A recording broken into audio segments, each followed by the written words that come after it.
대피셜을 굴려보자면 당시에 아주 유력한 검사 양재택이 김건희와 가까웠어. 네. 그러니까 이 소송이 검찰로 넘어갔을 때 양재택이 아유 나 이게 좀 참 잘 아는 사람들인데 좀 잘 좀 봐줘. 네. 정대택 저 사람 아주 질 나쁜 사람이야. 이런 식으로 뭔가 회유 또는 압력이 들어갔다고 보면 되겠군요. 그런 얘기들이 있죠. 그러니까 아. 김충식이 결정적인 역할을 했다 그러는데 김충식이. 아까 정대택 선생님 얘기하신 것처럼 김충식은 굉장한 브로커거든요. 법조계 인사들이 많고 그 김건희하고 최은순하고 윤석열 뭐 이래저래 나중에 다 엮이긴 하지만 뭐 최욱 앵커님도 보시면 알겠지만 이 사람들 얘기하는 거 들어보면 이렇게 영민한 사람들이 아니잖아요. 네. 머리가 똑똑하지 않아요. 그러니까 누군가 뒤에 설계자가 있었을 것이다. 그러니까 이제 검찰총장도 하고 대권까지 가고 김건희는 저렇게까지 갔는데 그 설계자의 역할이 김충식이었다라는 얘기들이 최근에 나오고 있고 그래서 이제 최은순한테 이권에 개입해서 막대한 재산을 불릴 때 반드시 필요한 게 검찰의 비호. 네. 그다음에 하다 꼬여가지고 재판 갔을 때 마지막에 풀어줄 수 있는 거는 판사다. 그렇죠. 그리고 실질적으로 첫 번째로 큰 돈을 번 것이 어디 그 재개발 지역에 대한 정보를 미리 알아서 투자해서 한 100억 정도의 시세 차익을 번 적이 있어요. 최은순 씨가. 그랬어요. 그때부터 막대한 자산가가 되기 시작하고 그 재산을 기반으로 검찰들하고 연결돼서 자기 딸을 검찰하고 결혼시켜가지고 여기까지 오게 된 건데 그때 이미 개발 정보를 윤 판사를 통해서 알게 됐다라고 하는 이야기가 있습니다. 그건 조사를 해봐야 되는데 그때 아까 대전 법원에 계셨다 그랬는데 그분이 대전 법원에 있을 때 김충식은 이미 깊은 인연이 있었고 김충식이 그 윤 판사를 통해서 정보를 취득한 걸 가지고 최은순한테 여기 투자하면 떼돈 번다 해서 큰 돈을 벌었다는 거예요. 그러니까 그 인연이 이제 여기 판결까지도 영향을 미치는 과정으로 왔을 것이다라는 거고. 그럼 선생님 아니 네. 수선님이네 의원님. 예. 김충식은 도대체 뭐 어떤 자인데요? 정체가 뭐예요? 저도 놀라워서 이 사람을 보면 볼수록 놀라워서 사실은 다음 주에 이제 제가 국회에서 본회의에서 좀 발언을 할 때 네. 사실 우리가 지금 내란 세력을 제대로 뿌리를 뽑으려면 네. 김충식 특검을 해야 된다. 그러니까 그래요? 정말 배우이자 설계자이다.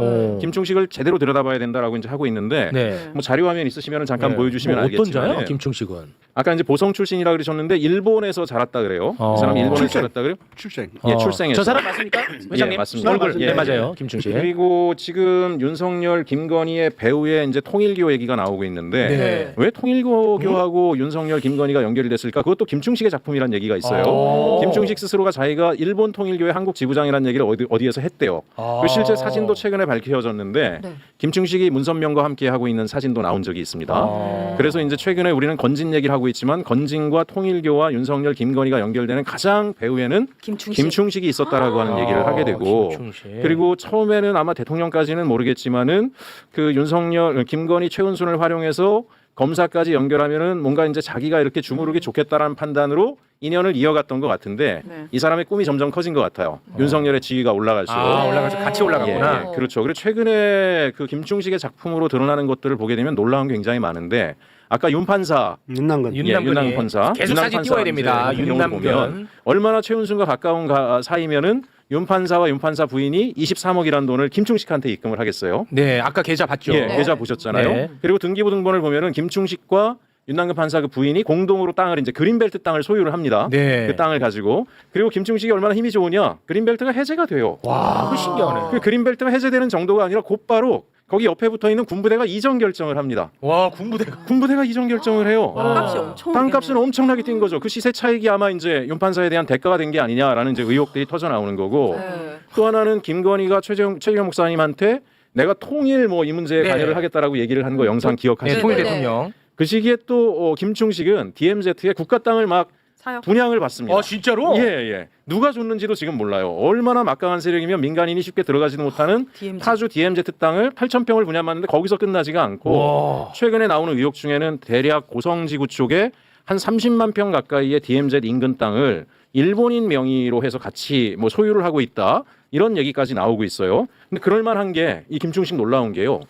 2023년에 외교부 산하에 있는 모 사단법인에 본인이 이사로 등재를 합니다. 그리고 이상한 일이 벌어지기 시작해요. 거기 명예총재가 일본 황족회 사람이에요. 일본이요? 예, 일본 황실계의 후계자인 나시모토 다카오라는 사람이 여기 명예총재입니다. 그러더니 갑자기 이 ECI라는 법인하고 일본의 그 이본궁이라고 있어요. 일본 황족회 이본궁 기념재단 그다음에 일본 델리 대학교 천리교에서 운영하는 우리 이태원 참사 났을 때 천리교 사제복을 입은 사람이 그 안에서 제 올리던 거 기억나세요? 그런 이상한 일이 있었습니다. 천리교하고 협약식을 해요. 이게 23년 12월에 기사도 됐습니다. 몽유도원도를 반환을 받겠다는 거예요. 델리 대학교가 보관하고 있거든요. 우리 안견의 몽유도원도 수백억대 자산 가치가 있는 일본에도 국보가 돼 있어요. 네. 그러면서 국내에 있는 우리 유력 집안입니다. 이름만 대면 알만한데 그분들을 보호해야 돼서 제가 제 이름을 얘기 못하지만 옛날에 그 임진왜란 때 도요토미 히데요시의 지휘검 그거를 보관하는 집안이 있어요. 우리나라에 네. 획득해서 네. 거기에 또 압력을 집어넣습니다. 검을 내놓으라고. 이분의 계획은 올해가 한일 60주년 때 일본 천황이 한국에 오는데 일본 천황한테 선사하려고 한 게 아니냐. 검을 주면은 내가 장관들한테 용산에 얘기해가지고 박물관을 대신 지어주겠다. 뭐 이런 얘기까지 해요. 완전 외국 사람이네. 아니 그래서 그 건진이 그 아마테라스인가 그뭐 모셨잖아요. 그래서 이제 처음에 어떤 얘기들이 서서히 언론에서 나오기 시작했냐면은 정신없다. 지금 일본의 극우 종교 집단 주술 집단과 김충식이 매개고리가 돼서 어머나. 윤석열이라는 친일 매국노 정권을 한국에 세우고 이 남쪽의 친일 매국노 정권이 한일 관계를 동맹 관계로 뭐 만들어내면서 동북아의 정치 질서를 바꾸려고 했던 것 같은데 거기에 밀정 역할이 김충식이 아니었냐. 그런 이제 의혹 제기가 예, 있습니다. 근데 김충식이라는 사람이 단순히 최은순의 내연남 수준이 아니라 도대체 이 사람은 검사 인맥은 어마어마하고 어마어마해요. 정재계 인맥이 엄청나요. 얼마 전에는 동남아의 인도네시아에 투자청을 만드는 거를 추진을 본인이 가서 하는데 인도네시아 정부의 강요들이 김충식을 만나러 가서 같이 그 사진을 찍고 그 자리에 대한민국의 전직 장관들이 막 배석을 합니다. 그래서 도대체 이 사람은 뭘까? 저렇게 움직이는 돈은 엄청나게 큰 돈이 들어갈 텐데 검사들 만나서 술 먹고 밥 먹으려면 다 용돈도 줘야 되지 않았겠습니까? 그러니까 도와줬겠지. 아니 그러면 지금까지 예. 김충식은 단 한 번도 수사선상에 올랐던 적이 없습니다. 오르지 않죠. 어머나. 예, 김충식과 연결됐다는 사람들은 수사선상에 올랐죠. 추미애 의원께서 지난번에 내란 관련해서 이제 청문회 할 때 네. 그때 김충식 얘기를 합니다. 오. 왜냐하면 김충식의 2015년도 사진 그때 이제 제가 열공해서 제보 받은 건데 네. 그 사진에 보면 어떤 게 있냐면 노상원한테 돈을 받은 흔적이 나옵니다. 2015년에 2015년에 예 그때 박근혜 정부 말이죠. 2015년에 김충식이 노상원한테 돈 받은 정황이 나온다고요? 예, 돈 봉투를 거기에는 노상원뿐만이 아니라 하나회 때 쫓겨난 장성들이 김충식한테 갖다 돈 봉투를 준 흔적이 그대로 다 나왔고 놀라운 것은 그 사람들하고 같이 뭐가 나왔냐면 계엄과 관련된 교과서가 나옵니다. 2015년에 2015년에 헌법에서 계엄 관련 조항만 따로 해서 빨간 책자를 만들었고 그 책자 뒤에 김충식이 메모를 하는데 네. 최근에 윤석열이 하려고 했던 국회를 해산시키고 무슨 통일주체 국민회의 같은 거 만들려고 그랬잖아요. 그 구상이 거기 있습니다. 메모로. 그러니까 이미 2015년에 박근혜 정부 말에 박근혜 정권이 위태위태할 때 계엄을 통해서 돌파해보겠다라고 하는 시도를 일부 군 장성들과 보수적인 군 장성들과 이미 모의했던 게 아닌가. 이미 최욱 그 앵커님 아시겠지만 박근혜 정부 말에 계엄 시도가 그거 있었잖아요. 네. 그죠? 네. 거기에도 개입이 됐나 보다라고 하는 정황 증거가 나왔기 때문에 윤석열이 갑자기 계엄을 한 게 우연히 나온 것이 아니다. 예, 그래서 연결돼 있을 그리고 가능성. 그 천세 8천세 얘기하는데 충성 8천이란 작전명이 괜히 나온 게 아니다.